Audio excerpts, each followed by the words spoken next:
Mahina guys ang buga ng aming aircon. So nagtataka ako bakit tumutulong ang electric fan.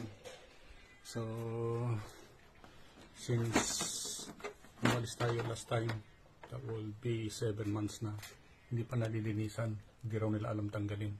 Ayan no, ang dahilan no, restricted air na. Oh. So ito, i-maintain nyo lang ito every week. Pwede nyo malinisan to. So DIY na lang doon sa mga may-ari.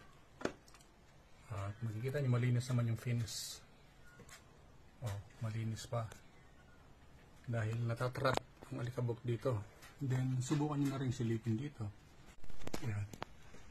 So tignan nyo guys, marumi na rin. Ayan oh, kitang kita oh. Ayan. So kapag marumi, tinataasan natin yung thermostat setting. Doon tayo mapapamahal ng bill ng kuryente. So cleaning na ito. Ilinisan na natin siya.